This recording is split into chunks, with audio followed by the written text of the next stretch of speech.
Now, all birds are called birds, but there are a lot of them, for just as they differ from one another in species, so do they in diversity of nature.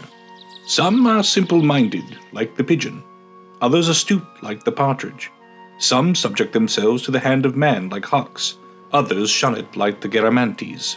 Some are delighted with human society, like the swallow. Others, like the rock dove, prefer a secret way of life in desert places.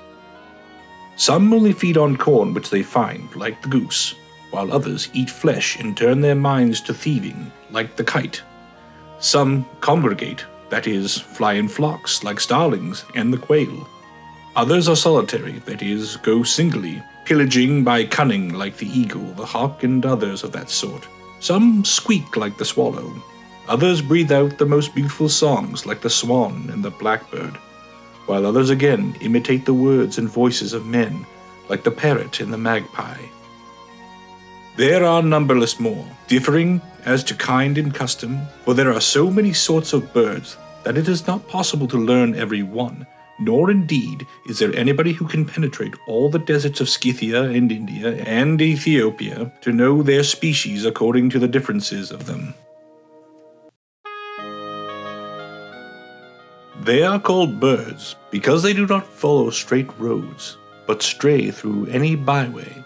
They are called winged ones because they mount with wings to the high places and reach the heavens with a rowing of plumes. They are called fowls from their ability to fly. You see, we use the verb to wing from wings, just as we say to leg it from legs.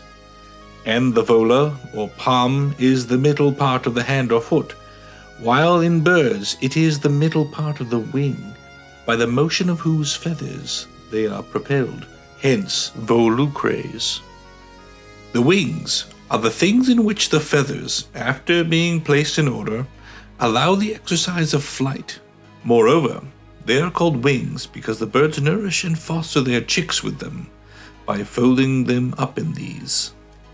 The feather is given its name from hovering, that is, from flying, whence also comes to suspend, for the birds are kept up by the aid of feathers when they launch themselves on the air. Plumes get their name from hairs, because just as there are hairs on the body of a quadruped, so there are plumes on a bird. It is known that the names of many birds are invented from the sound of their voices.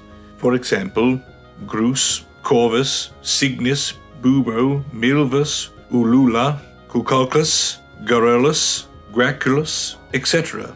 The particular kind of song they have suggests what men should call them. An odd thing is that the offspring of all birds are born twice. First when the eggs are laid, then when they are formed and hatched by the heat of the mother's body.